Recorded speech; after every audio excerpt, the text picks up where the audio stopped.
Bonjour et bienvenue à nouveau sur ma chaîne. Aujourd'hui, un color and chat.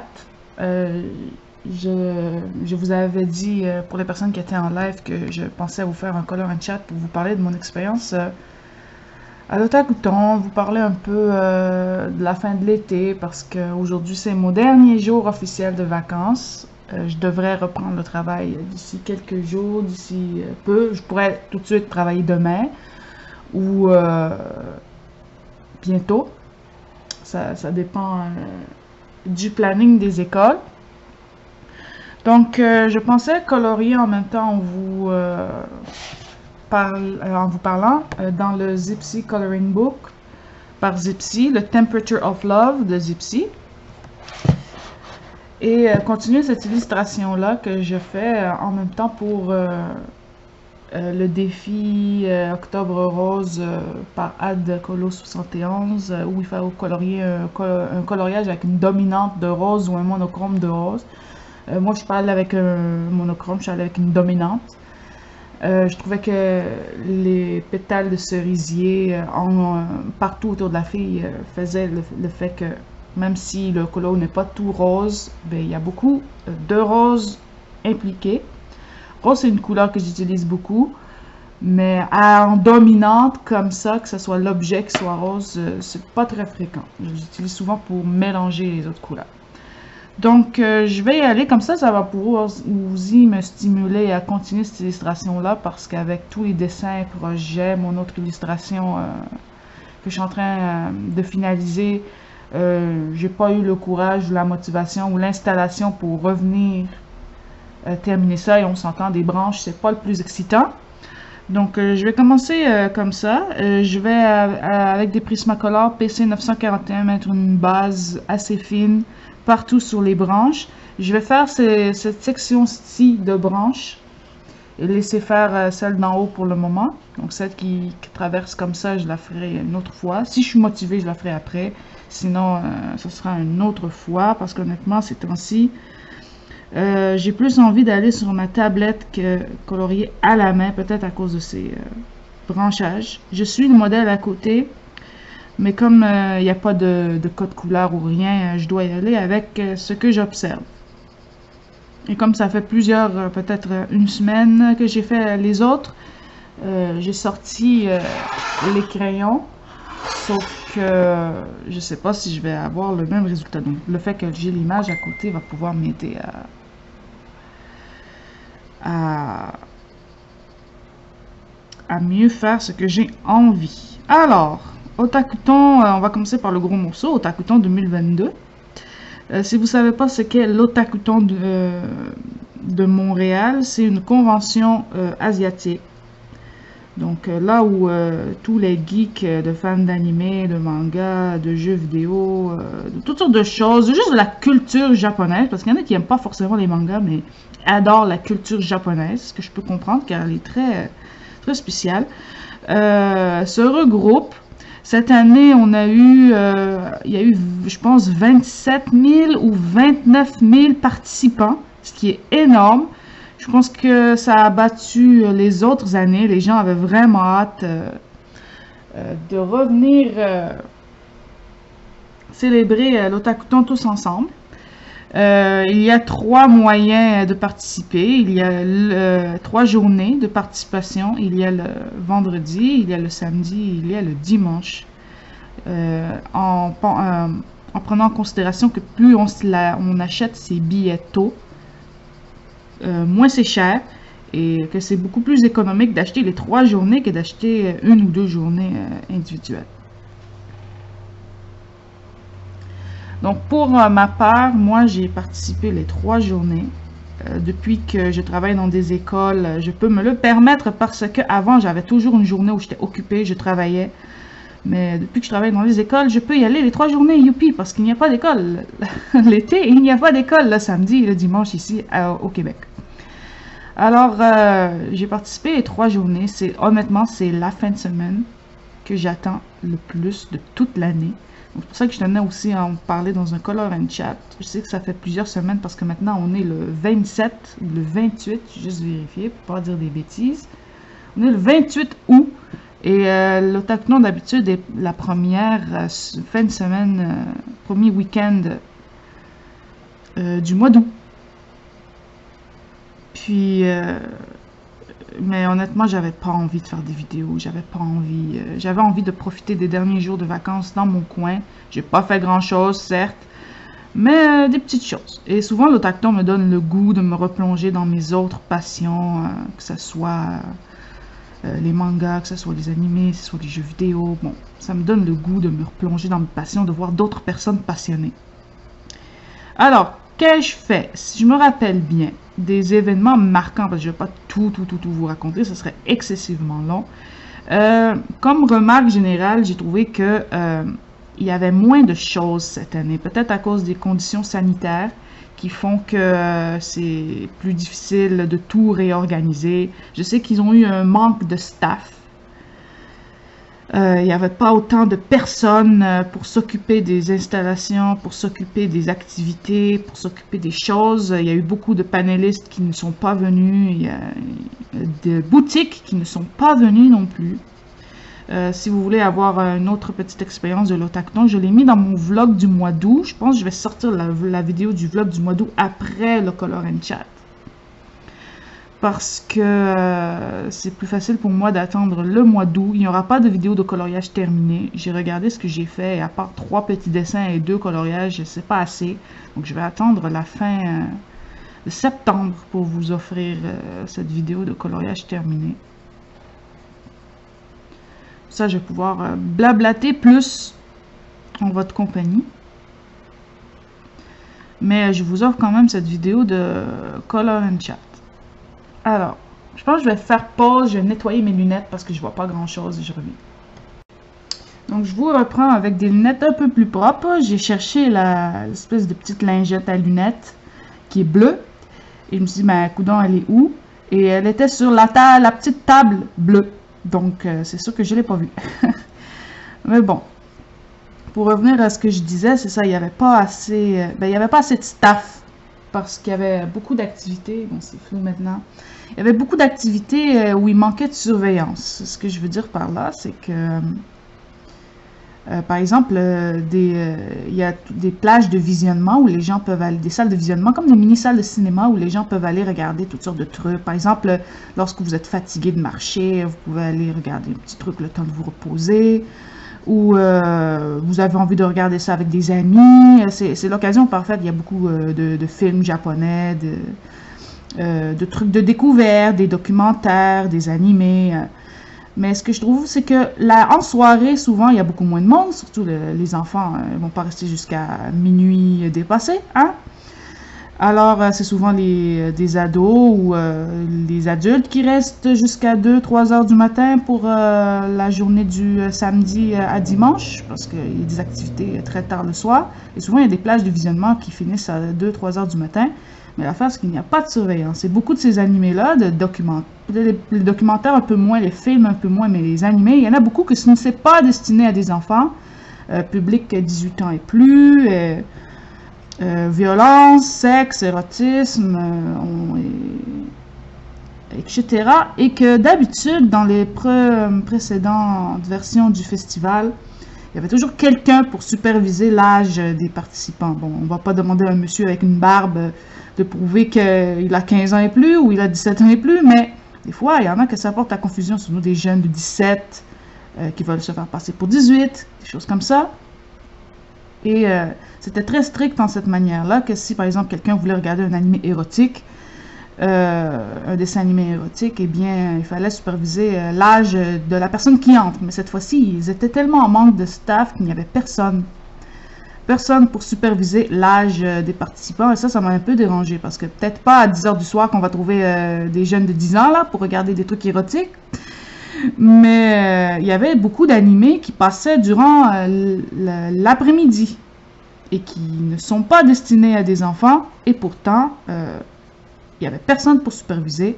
Donc, n'importe qui pouvait entrer, regarder des animés érotiques, des trucs violents, dangereux, des choses comme ça.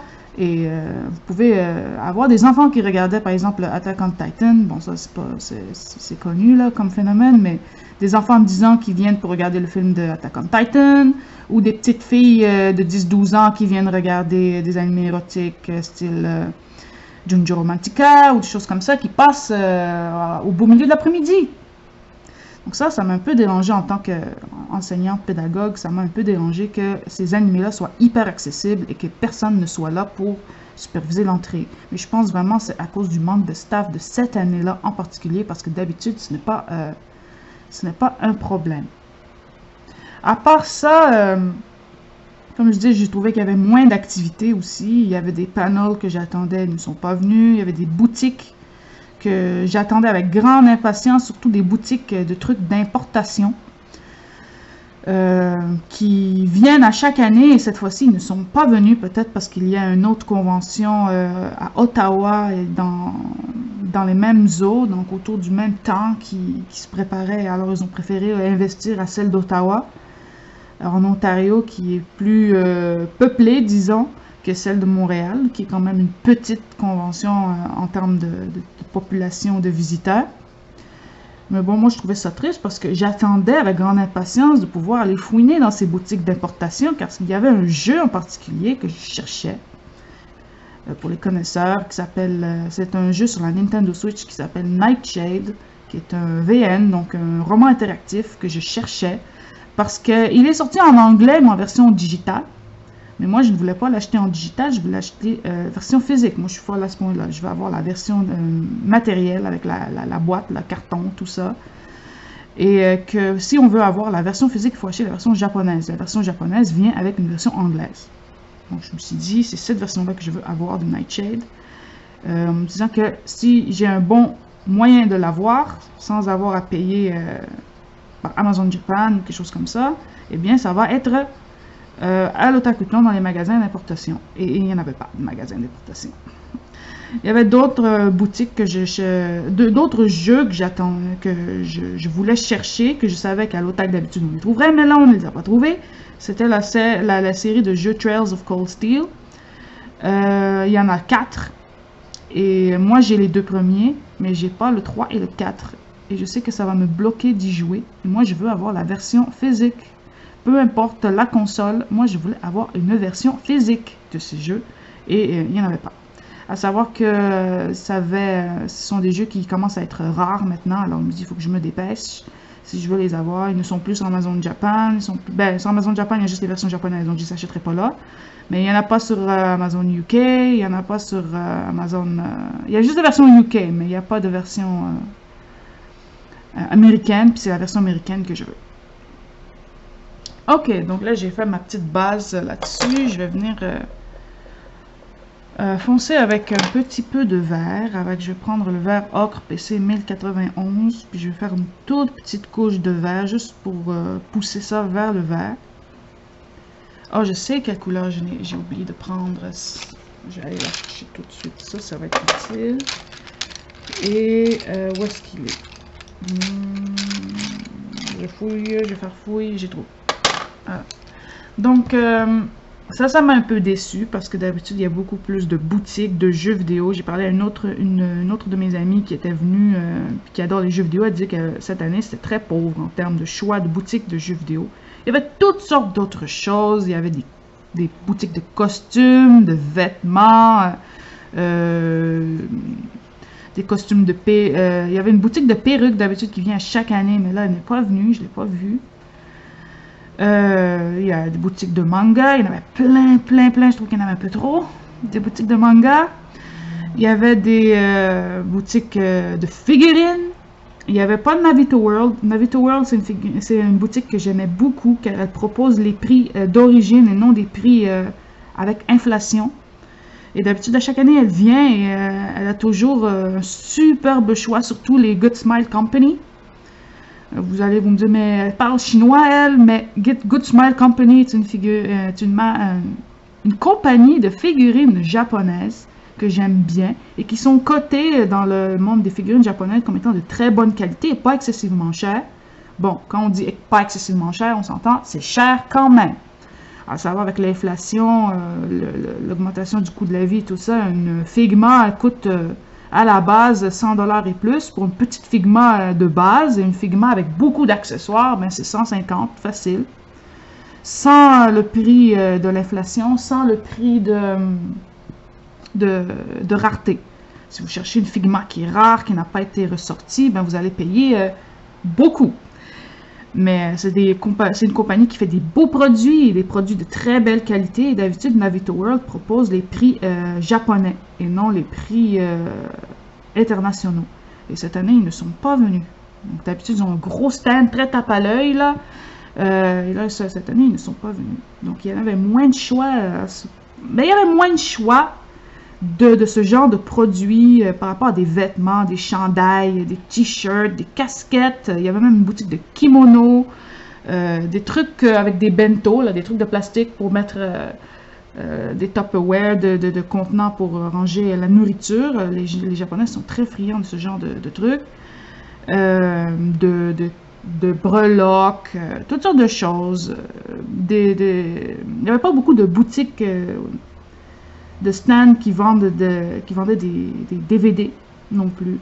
Il y en avait beaucoup en trucs usagés, mais des DVD neufs, il y avait peut-être une ou deux qui se spécialisaient là-dedans, ce qui était assez triste. Il n'y avait pas grand choix. Il n'y avait pas de Miss of America. Il y avait pas grand chose finalement cette année en termes de boutique. Il y avait une belle boutique de soundtrack. J'y avais jamais porté attention avant, mais il y avait une belle boutique de soundtrack. J'ai acheté mon quota de soundtrack, fait que si vous voulez voir mon haul de l'Otakuton, il faudra attendre le vlog où je vous montre tout. Et je vous unbox même une magnifique soundtrack de deux jeux que j'adore. Donc je vais vous montrer ça dans le vlog, c'est déjà filmé. Attends, juste bon moment pour le sortir avec un peu de promenade dans les couloirs, pour vous donner l'ambiance vraiment. Là, je suis en train de vous parler à l'arrache comme ça. Mais si vous regardez le vlog, vous allez avoir vraiment l'ambiance qu'il y a derrière. Le bruit aussi, c'est très bruyant. Il y avait à un moment donné, il y avait dans un des halls d'entrée, il y avait dans le hall d'entrée principal, il y avait un énorme photoshoot. C'était samedi, me semble, après-midi. Il y avait un énorme photoshoot de toutes sortes de personnes qui étaient cosplayées en personnages de Genshin Impact. Donc il y avait un escalier plein aux 3/4 de personnages cosplayés de Genshin Impact. C'était vraiment, je pense que tous les personnages étaient représentés. C'était incroyable, honnêtement. Moi, je joue pas à Genshin Impact, là. Mais j'adore le character design de Genshin Impact. Et il y avait un escalier aux 3/4, un escalier géant rempli aux 3/4 de personnes qui étaient en train de prendre des photos, là. C'était incroyable. Des costumes vraiment formidables. Il y avait des robots géants. Personnes qui étaient déguisées en robots géants, savoir comment ils ont fait. J'ai vu un petit dinosaure, genre un T-Rex, là, un T-Rex, en train de se promener dans les couloirs. Il y avait des costumes de toutes les couleurs, de toutes les formes, de tous les styles, de rétro, d'animés nouveaux. Il y avait beaucoup de personnes qui étaient déguisées en les personnages d'un anime hyper populaire cette année qui s'appelle Spy Family. Il y avait beaucoup de choses à voir, les costumes. Il y avait des concours aussi. Moi, c'est une de mes parties préférées du concours. Un des concours que j'aime beaucoup faire avec mes amis, c'est le Name Val Anime Tune. Donc, nomme-moi la chanson d'anime. Qui consiste à 4 participants qui sont en avant sur le podium. Et on leur fait écouter, je pense, 10 à 30 secondes de chansons d'anime, de générique d'ouverture et de fermeture d'animé. Et le but étant que qui va être capable d'en deviner le plus, à savoir que si quelqu'un devine en bas de 10 secondes, il a 3 points, et après le 30 secondes, c'est 1 point. Et il y a 10 chansons par round, et la personne qui gagne le plus de points reçoit un petit coupon pour se fournir un petit prix. Et plus on accumule les prix, les petits coupons de participation quand on gagne, et bien plus le prix est conséquent. Genre, j'ai une amie qui a participé au bingo au Otakuton et elle a gagné un coupon pour se procurer un petit prix. Et le prix n'était pas petit. elle s'est quand même pris une Nendoroid assez rare. Donc, Nendoroid étant un autre type de figurine de Good Smile Company. Par rapport à moi, je préfère les Figma et elle préférait les Nendoroid. Et c'était un de ses personnages préférés. Elle était en train de sauter au plafond tellement elle était contente. J'ai participé à un des concours, celui de Name Van Anime Song, donc nomme-moi la chanson d'anime.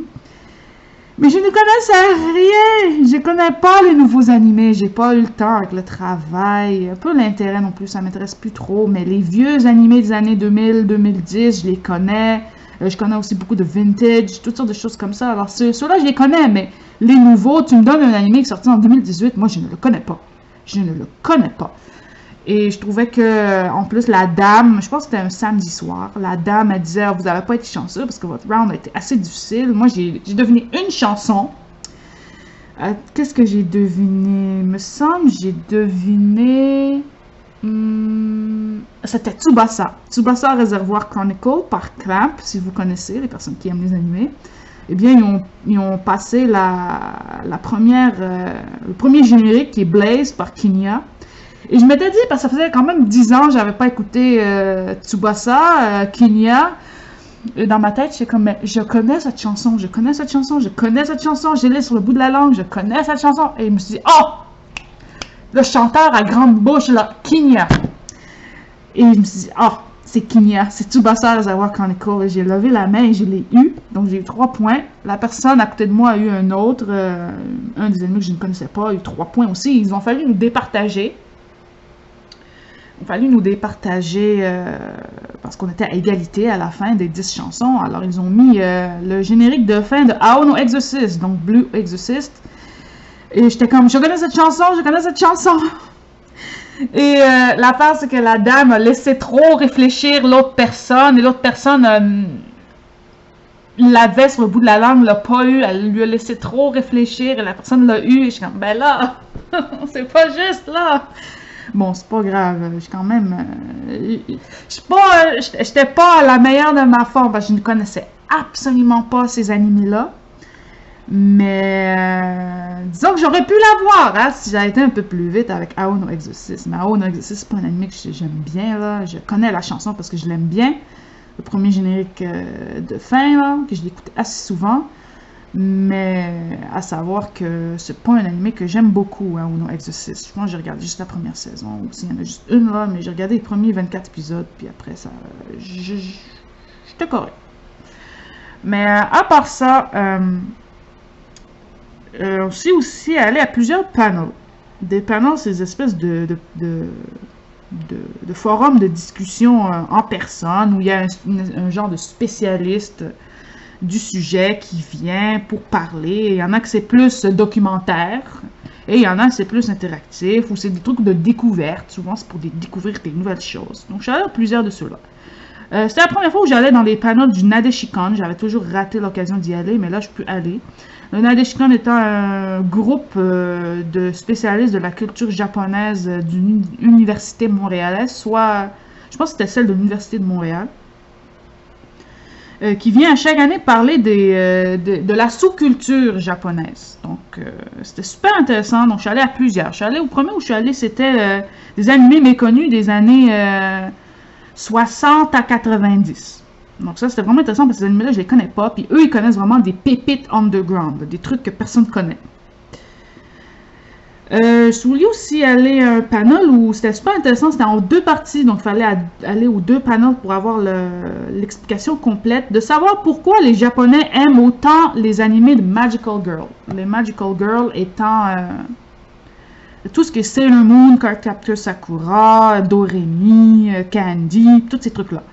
Pourquoi les Japonais aiment autant ce genre de choses qui explique pourquoi Sailor Moon, après presque 25-30 ans, a un nouveau regain de popularité auprès du public qui n'a pas eu à l'origine. On s'entend que le public d'origine de Sailor Moon ont la trentaine maintenant, trentaine, quarantaine, et que la nouvelle vague de fans connaissent Sailor Moon et l'aiment autant que l'ancienne. Ça, c'est avec les reboots Steel Crystal et compagnie.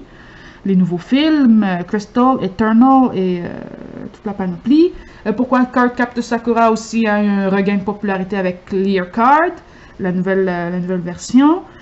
Et bien de choses encore. Alors pourquoi, qu'est-ce qui explique que les Japonais sont autant férus de ce genre de dessin animé, de ce genre d'histoire, et la personne, les panélistes, parce qu'il y en a eu plusieurs, faisaient une espèce d'historique vraiment très intéressant de cet attrait que les Japonais ont, qui remonte aux années 50 carrément. C'est des années 50, 60 avec Princesse Saphir de Osamu Tezuka.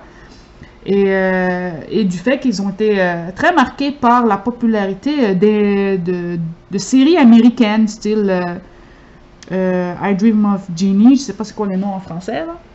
I Dream of Jeannie, Bewitched, des choses comme ça. Et les Japonais ont été très friands de ça, et que pour populariser ça auprès de la petite clientèle, donc des petits spectateurs, des enfants, eh bien, ont voulu transformer ça pour le public enfant en mettant des personnages enfantins. Et ça, les Américains ne l'avaient pas fait. Et les Japonais étaient les premiers à le faire. Et ensuite, ça a vraiment été boule de gomme, le succès après succès de ces dessins animés-là. Honnêtement, j'ai pas pu aller à la deuxième partie parce qu'il y avait un autre panel que je voulais aller voir en même temps à la deuxième partie, où là, c'était vraiment les années 80, fin des années 80 et 90 pour expliquer Sailor Moon, Cardcaptor Sakura, Doremi et compagnie. Et ensuite, leur importation occidentale, que ce soit en France, au Québec, aux États-Unis et dans d'autres pays du monde.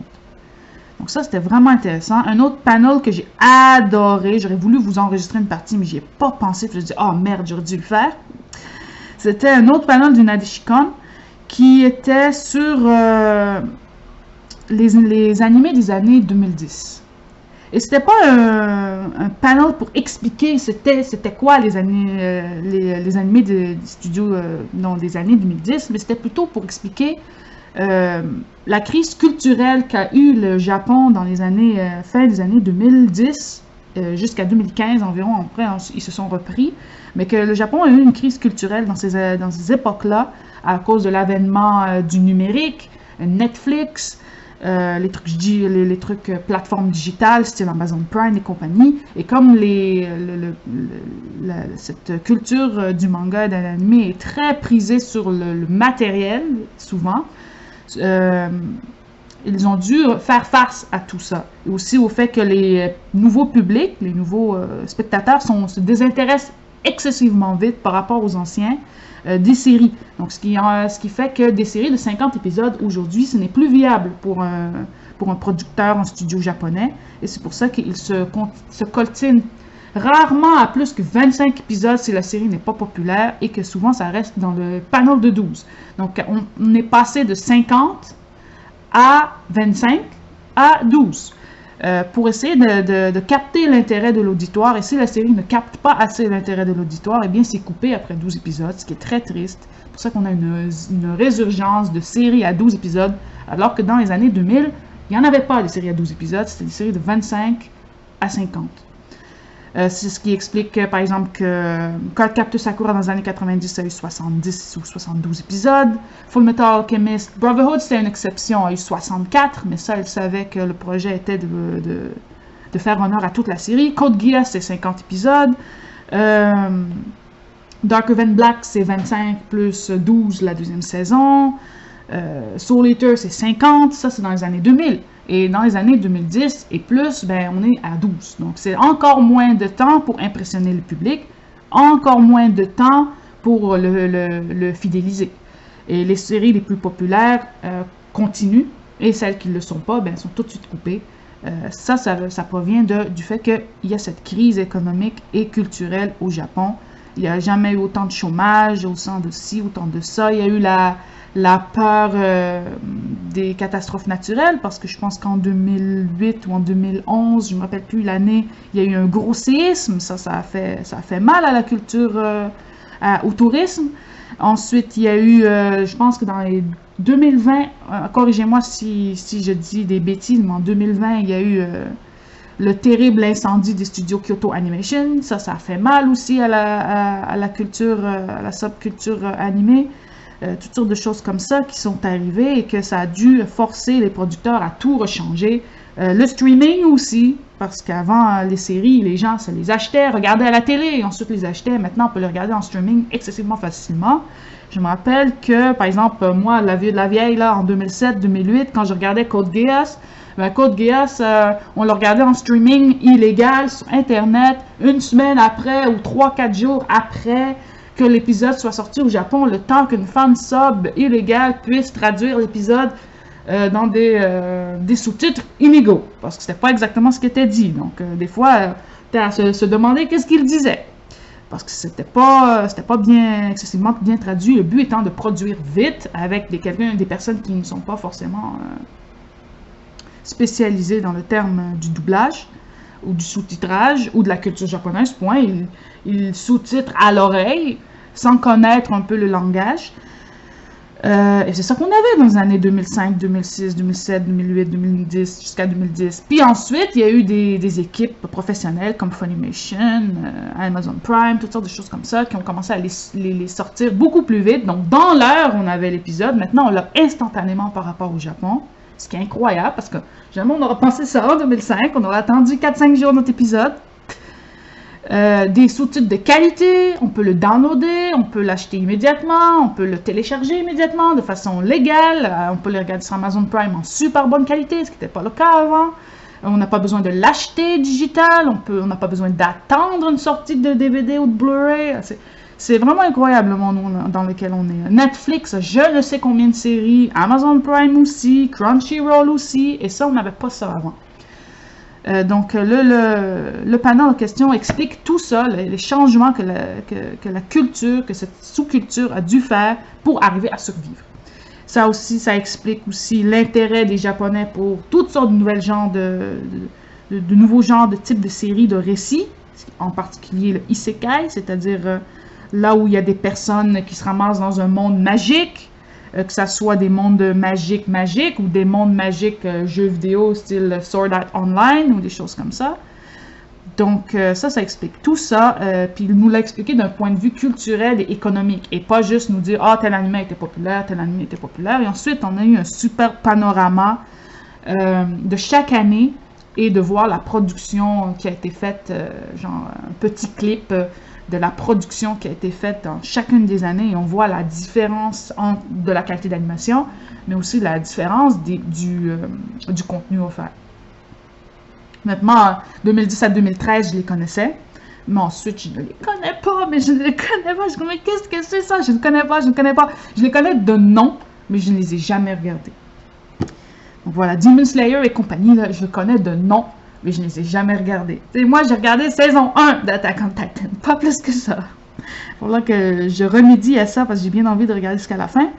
Mais bon, vous voyez à quel point ma connaissance à ce sujet est pauvre. Mais j'en ai regardé les séries, je peux vous dire, j'en ai regardé. Mais les séries d'aujourd'hui, je ne les connais pas. Par exemple, quand mes élèves parlent d'animé, je ne les connais pas. Parce que c'est pas mon... je suis pas le public cible, même si je peux m'adapter. Je suis pas le public cible, ça m'intéresse plus autant, je les trouve moins travaillés, 12 épisodes, il n'y a pas assez d'espace pour faire du contenu. Donc, moi, je préfère regarder mes vieilles dans ma bibliothèque, ou celles que j'ai vraiment un intérêt marqué pour. Je pense que la série la plus récente que j'ai regardée, c'est Fruit Basket 2019, là, parce que c'est Fruit Basket. Mais à part ça, j'ai même pas regardé Clear Card, là, Sakura Clear Card, j'ai même pas regardé Sailor Moon Crystal, j'ai même pas regardé Inuyasha, le nouveau, là, Yashahime, j'ai pas regardé beaucoup de vieilles choses, là, qui sont ressorties. Et puis les nouveaux, on s'entend, je les ai pas regardés. Je sais pas, c'est peut-être moi, là, qui vire vieille, là, mais c'est mon ressenti. À part ça, l'espace jeux vidéo était pauvre cette année. D'habitude, il y a toujours un espace jeux vidéo où il y a un horaire pour toutes sortes de jeux qui sont sortis récemment, pour que les gens puissent regarder, essayer s'ils ont envie. Et moi, c'était vraiment un espace que j'attendais bien, parce que, quand on est fatigué, ça permet de se reposer. Et de regarder. Et ça permet aussi de faire du shopping. Par exemple, j'ai envie d'essayer tel jeu, mais j'ai pas envie d'investir 80 $ dans le jeu. Ben, je vais regarder des gens jouer. Et si ça m'intéresse, je vais me mettre dans ma liste. Si ça m'intéresse pas, eh bien, j'aurais vu à quoi il ressemble. Puis c'est plus, je sais pas, plus intéressant que de regarder des vidéos sur Internet, là, des vidéos sur YouTube.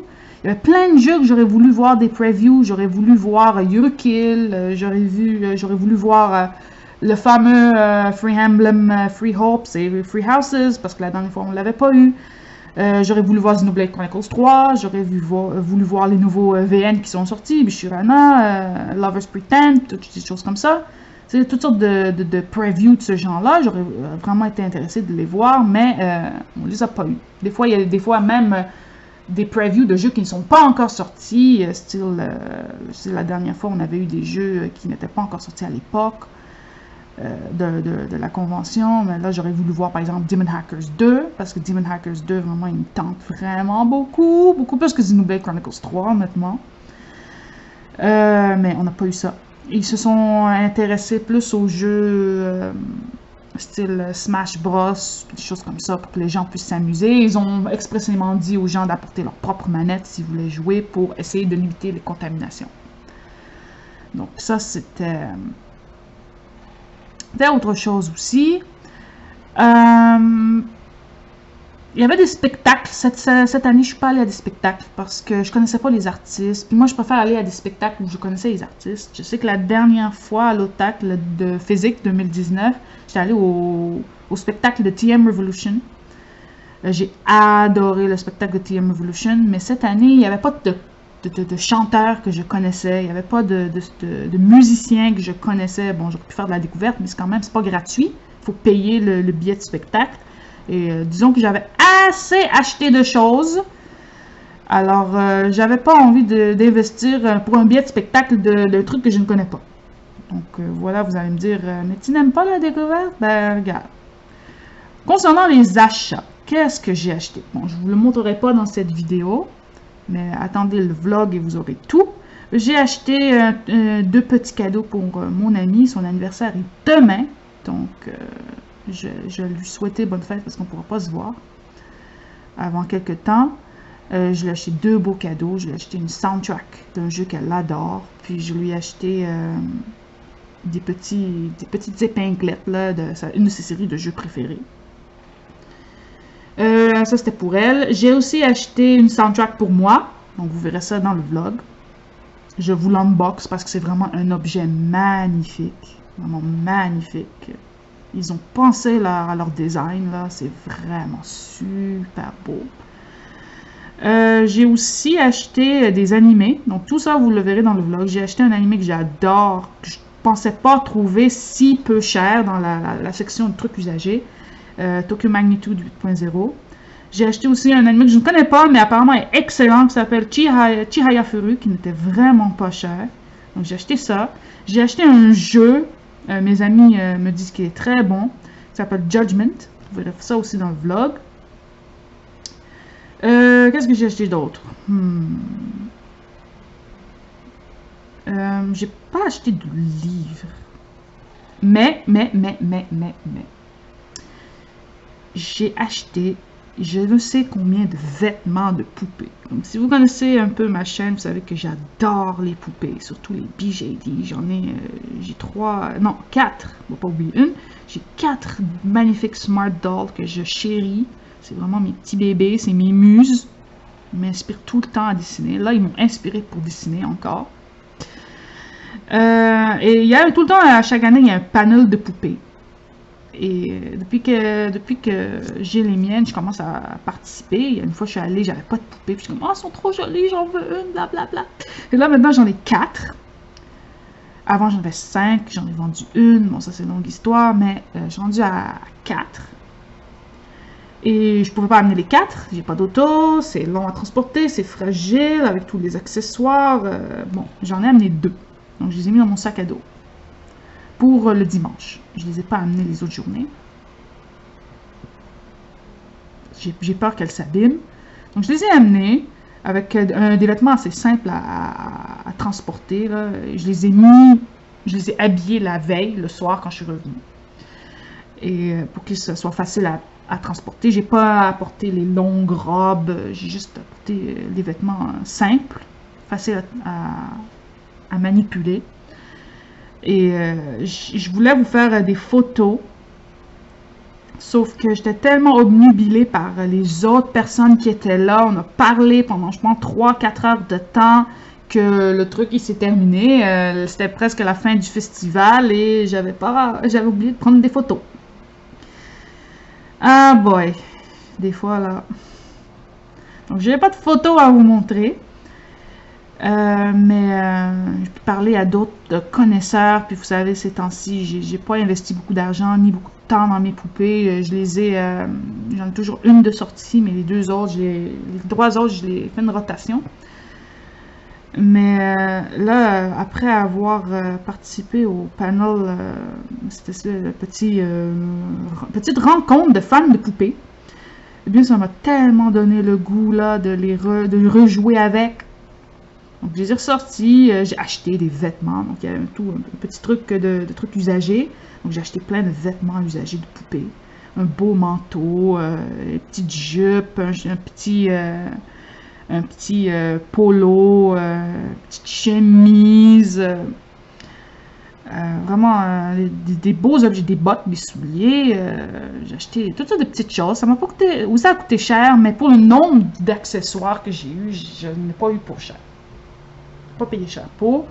Un beau manteau, vraiment c'est un beau gilet avec un petit tuque, chemise, tout. Vraiment des belles choses. Puis, juste le fait d'avoir parlé avec d'autres passionnés de poupées, ça m'a un peu revigoré cette passion des poupées.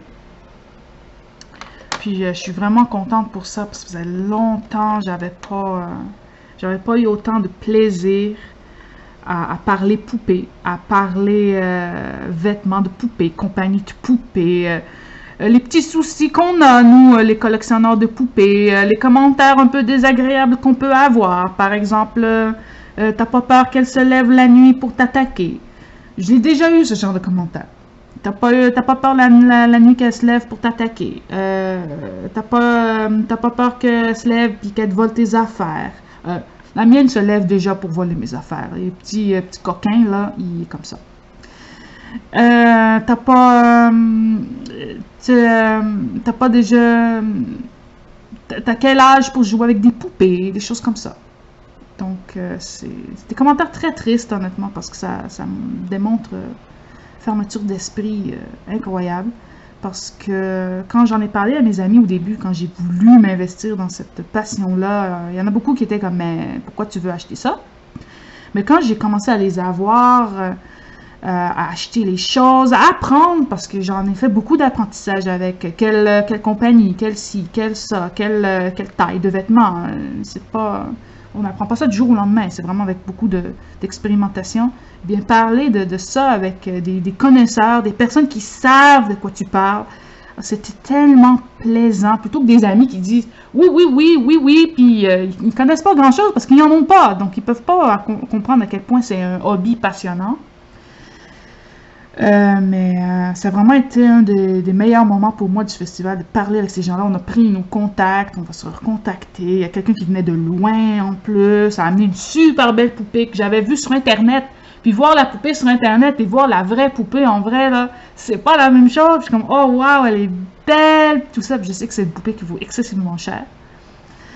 Des magnifiques objets, des gens qui sont aussi passionnés que toi par ce hobby-là, que ce soit les poupées, les jeux vidéo, les mangas, les animés, n'importe quoi, là, mais voir des passionnés. Puis des personnes qui connaissent plus de choses que toi, et des personnes qui apprennent, donc vous allez trouver ça drôle, mais j'ai croisé des anciens élèves, des élèves que j'avais en 2018,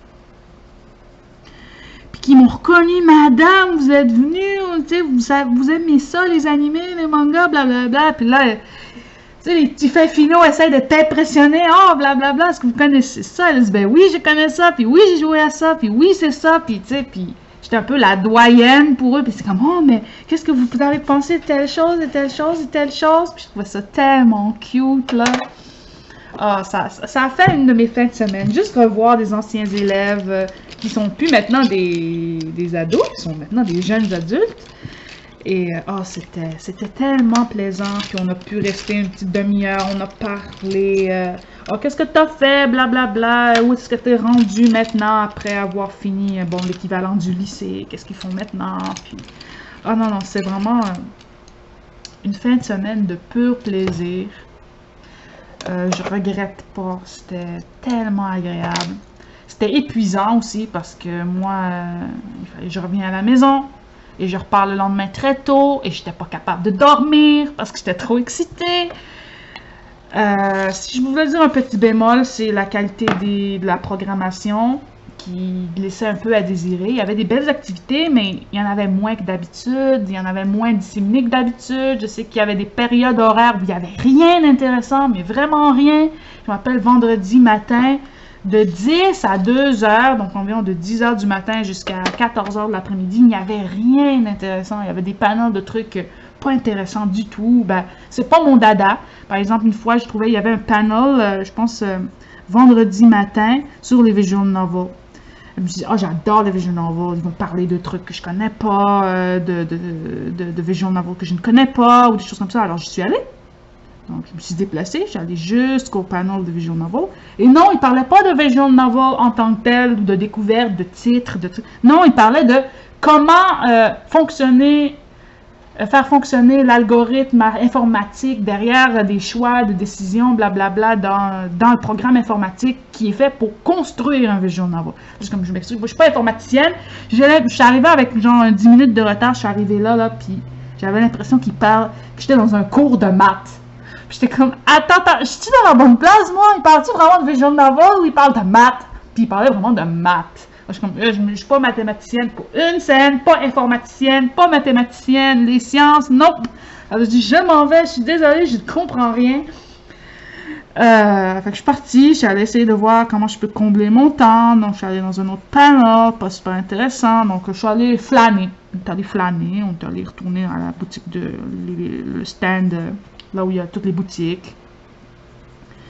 Puis ensuite, on est allé manger. Puis ensuite, on parle en groupe, là. Puis, on retournait faire d'autres activités. Ensuite, on s'est splitté parce que telle personne voulait voir telle chose. Moi, je voulais aller voir telle chose. Puis l'autre personne voulait aller voir telle chose. Et des choses comme ça. Et à la fin, à la soirée, je pense qu'elles sont parties manger. Moi, je suis retournée regarder un panel que je voulais voir. Et je me rappelle que j'ai fini soit mon samedi, soit mon vendredi, qui s'est fini très tard, en regardant des animés érotiques.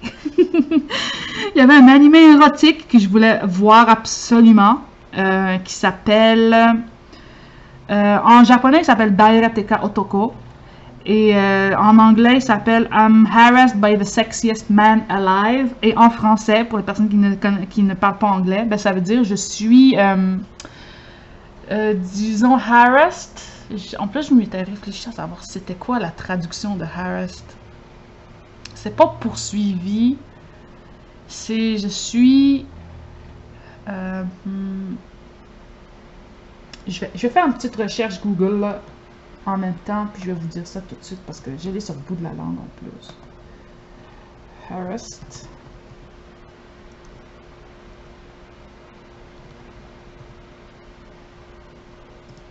Traduction. Harceler. Harceler. Donc là, mais dans le sens de harceler sexuellement. Comprenez-vous ce que je veux dire? Le nom du dessin animé est je suis harcelé sexuellement par l'homme le plus sexy sur Terre.